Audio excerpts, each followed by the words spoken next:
மனிதரில் புனிதர் புனித மனிதருள் அம்ப்ரோஸ். புனிதர் இவர் தேனி புனித வளர்ப்போரின் யுவான் பாதுகாப்பு. டியேகோ. அஸ்டக் பேரரசின் தலைநகராக விளங்கிய டெனோசிட்லன் நகரிலிருந்து 20 கிலோமீட்டர் தொலைவில் உள்ள கிராமத்தின் பெயர் காட்டிட்லன். டெனோசிட்லன் தற்போதைய மெக்சிகோ நகரமாக விளங்குகின்றது.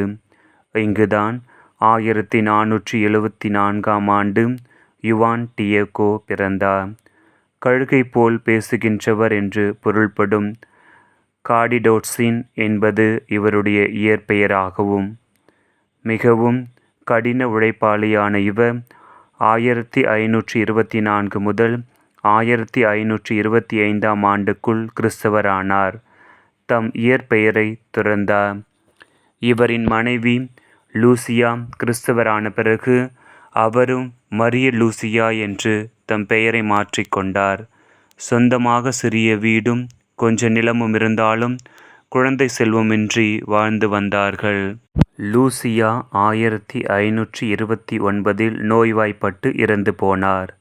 அதன் பிறகு தம் சொந்த ஊரை விட்டு இரட்டை நகரிலிருந்து 9 கிலோமீட்டர் தொலைவில் இருந்த தம் சித்தப்பா யுவான் பெர்னாண்டினோ உடன் டியேகோ தங்கியிருந்தார்.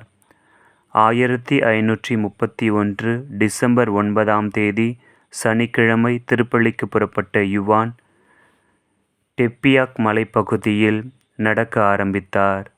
அங்கு அன்னை மரியாள் அவருக்கு காட்சி கொடுத்து, எனக்காக இங்கே ஓர் ஆலயம் கட்ட வேண்டும் என்று கூறினார். இதை உடனே மெக்சிகோவில் இருக்கின்ற ஆயரை சந்தித்து என் விருப்பத்தை தெரிவி என்று டியேகோவிடம் கூறினார். டியேகோவும் அன்னையின் விருப்பத்தை ஆயரிடம் தெரிவித்தார். ஆயரோ, நான் யோசிக்கின்றேன், இன்னொரு நாள் வா என்று கூறி அனுப்பிவிட்டார். அன்னை மீண்டும் டியேகோவுக்கு காட்சி கொடுத்து, இதோ நான் உனக்கு முதல் முறை காட்சி கொடுத்த இடத்திற்கு சென்று பார். அங்குள்ள பூக்களை பேராயரிடம் போய்க் கொடு என்றார்.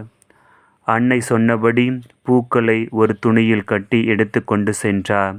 காவலர்கள் கையில் என்ன இருக்கின்றது என்று மிரட்டி அவிழ்த்து பார்த்தார்கள். பூக்கள் வரைந்த துணியாக அது காட்சி கொடுத்தது. ஆயரிடம் சென்று முடிச்சை அவிழ்த்தபோது, ஸ்பெயினில் மட்டுமே பூக்கும் மெக்சிகோவின் வறண்ட நிலப்பகுதியில், அதுவும் அப்போதைய கடும் குளிர்காலத்தில் பூக்காத ரோஜா மலர்கள் விழுந்தன. அந்த துணியில் அன்னையின் திருவுருவம் இருந்தது. உடனே எல்லோரும் மண்டியிட்டு வணங்கினார்கள். எனக்கு ஆலயம் எழுப்பி என்னை குவாதலுப் மாதா என்று அழைக்க வேண்டும் என்று மரியா கேட்டுக்கொண்டபடி அதே பெயரில் அன்னை அழைக்கப்படுகின்றார். ஆலயத்தில் தங்கிய டியேகோ துறவி போலவே மிகுந்த தாட்சியுடன் வாழ்ந்தார்.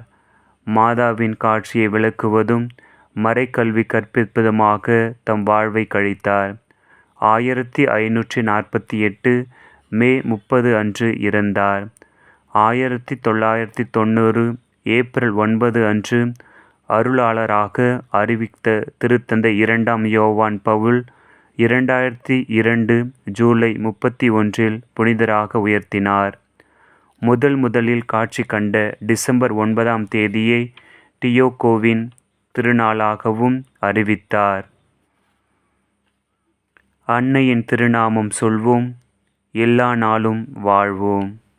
புனித யுவான் டியேகோவே, எங்களுக்காக வேண்டிக் கொள்ளும்.